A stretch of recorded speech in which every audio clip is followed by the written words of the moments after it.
786 کیا ہے؟ 786 یہ ہرے کرشنا کا نمبر ہے. 786 ہرے کرشنا کا نمبر ہے، نکال کے دیکھ لو، اسی کا نمبر آئے گا، بسم اللہ کا نمبر نہیں ہے. یہ تحریف کرنے والے اس دور کے یہودی مولویوں نے ہاں اس امت کے یہودی ہیں جنہوں نے قرآن کے اندر تحریف کر کے 786 اور اس طرح سورتوں کے نقشے بنا کے، قرآنی آیتوں کے نقشے کہ فلانا نقشہ یہ اتنے نمبر کا، فلانے نقشہ اتنے نمبر. یہ اس امت کے یہودی علماء ہیں. اس امت کے کون ہیں یہ؟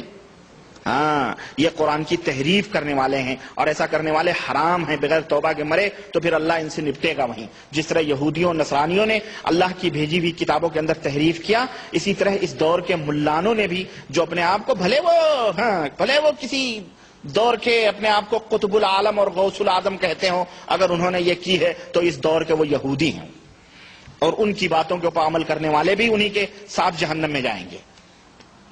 اسلام میں 786/92 کا کیا مقام ہے؟ 786/92 انہی سے پوچھو جو پیٹ بھر رہے ہیں، گند خود کرتے ہو، کرواتے ہو، اور پھر پوچھنے ہم سے آتے ہیں کہ 786/92 کا کیا حکم. میں نے بتا چکا ہوں، یہ تمام کی تمام سب یہودیانہ روش اور یہودیانہ تحریفات ہیں. جو بھی کرے، اپنے آپ کو کوئی حکیم الامت کہے، شیخ الحدیث کہے، علامہ قطب ابدال کہے، کچھ بھی کہے، قرآن اور احادیث، قرآن کریم کی سورتوں کے اعداد نکالنا یہ قرآن کی تحریف ہے، اور یہ کفر باللہ ہے، کفر ہے. لعنت نازل ہوئی تھی یہودیوں پر، اللہ کا غضب، جب انہوں نے حتہ کے بجائے ایک نون کا اضافہ کیا تھا اور حنطہ کہا تھا. نازل ہوئی تھی، لعنت کی نہیں نازل ہوئی. اللہ نے فانزل من السماء رجسا، اللہ نے اوپر سے عذاب نازل کیا تھا. کیوں؟ اللہ نے کہا تھا حتہ کہہ کے فلسطین میں داخل ہونا، حتۃ نغفر لکم، حتہ کہنا ہم تمہارے گناہ معاف کر دیں گے. ذلیلوں نے حتہ کے بجائے نون بڑھایا، حنطہ حنطہ حنطہ، اوپر سے آئی بیڈی کہنے شتہ، جاؤ چٹنی بن گئے، ختم.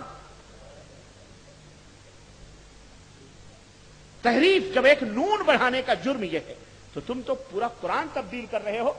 قل هو اللہ کی عدد نکال رہے ہو، سورہ یاسین کی عدد نکال رہے ہو، اور کل تو یاروں کے ہاں تو بغیر سورہ فاتحہ کی بھی نماز ہو جاتی ہے. تو کہیں گے اب پوری نماز جناب عالی کمپیوٹر کے ذریعے سے تیار ہوگی تو اللہ اکبر کے بجائے کیا کہیں گے؟ بولو 186، اب ہاتھ باندھ لیا 372، اور اعوذ باللہ کا کر لو، بسم اللہ کا کر لو. یہ سب پڑھنا واجب ہی نہیں ہے. پھر 372، 435، 312، 500 رکوع، اللہ سب کو عددوں میں کر لو. مولوی بنائے گا، اللہ اسے ہدایت عطا فرمائے. یاد رکھنا یہ مولوی کل کو جائز قرار دے گا. جو آج قرآن کی تحریف کو جائز قرار دیتا ہے وہ کل بھی دے گا. یہ لعنتی لوگ ہیں، ان سے بچو.